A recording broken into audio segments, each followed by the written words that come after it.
बिस्मिल्लाहिर्रहमानिर्रहीम। काला यरकान, हेपेटाइटिस बी एंड सी।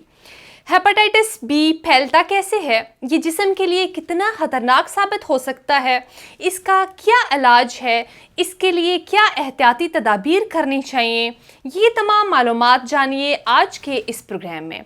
अस्सलाम वालेकुम नाजरीन, उम्मीद करती हूँ आप सब खैरियत से होंगे, हंसते मुस्कराते होंगे, अपना ख्याल रखते होंगे।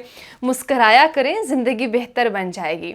नाजरीन, आज का प्रोग्राम हेपेटाइटिस बी और सी पर है। ये किस तरह से जिस्म पर असरअंदाज होता है, इसका इलाज कब ज़रूरी होता है और इलाज के लिए क्या करना चाहिए, ये तमाम बातें आज के प्रोग्राम में आपसे करेंगे। हेपेटाइटिस बी एक वायरस का नाम है जिससे जिगर को ये बीमारी लाहिक होती है। ये वायरस जिगर को बहुत हद तक डैमेज कर देता है। अब अगर बात करूं कि ये कैसे लगता है, अल्कोहल का बहुत ज़्यादा इस्तेमाल, इसके अलावा कुछ केमिकल और वायरस भी हैं जो जिगर को मज़ीद ख़राब कर देते हैं। जिगर इंसानी सेहत बरकरार रखने के लिए एक अहम ऑर्गन है। हेप बी और सी वायरस दूसरे इंसान को तब लगते हैं जब किसी बीमार शख्स का खून या जिनसी रुतूबतें में ये वायरस हो, आपके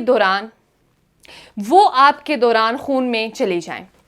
हेपेटाइटिस बी इसके बावजूद भी लग सकता है कि खून या जिनसी रुतूबतों की मिकदार इतनी कम दिखाई दे कि दिखाई भी ना दे। इसके अलावा अगर माँ में ये वायरस हो तो बच्चे को भी लग सकता है।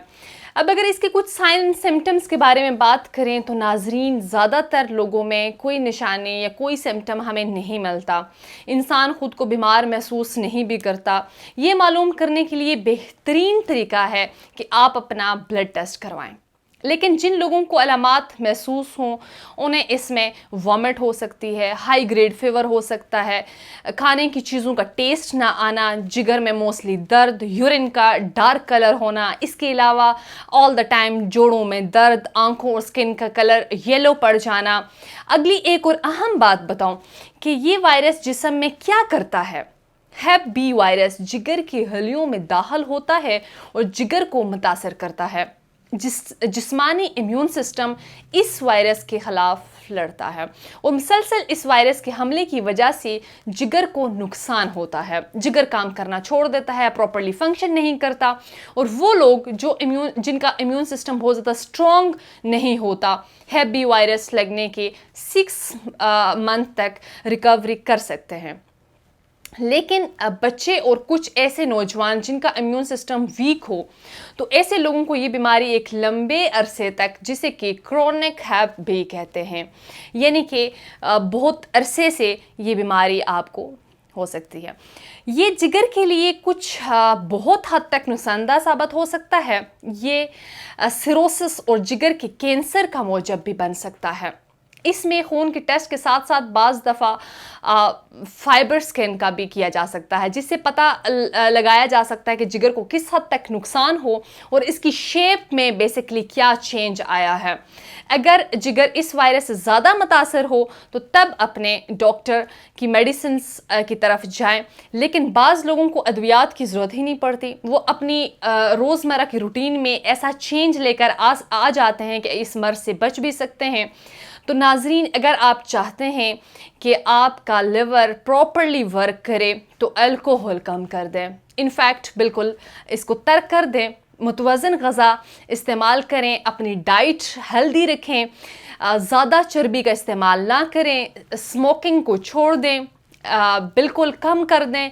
इसके अलावा बाकायदगी से वर्जिश करें, ज़हनी दबाव पर काबू रखें। स्ट्रेस इन सब चीज़ों का सबसे बड़ा कॉज है। पुरसुकून माहौल में रहें। अगर कोई ऐसी अद्वियात, ऐसी मेडिकेशंस ले रहे हैं जो एक लंबे अरसे से ले रहे हैं, तो अपने डॉक्टर को लाजमी बताएं ताकि वो देख सकें कि आपकी जिगर के लिए मज़ीद नुकसानदा ना हो। वैक्सीन लाजमी लगवाएं, क्योंकि हेपेटाइटिस बी को रोकने के लिए इंजेक्शन लगवाना बहुत ज़्यादा कंपल्सरी है।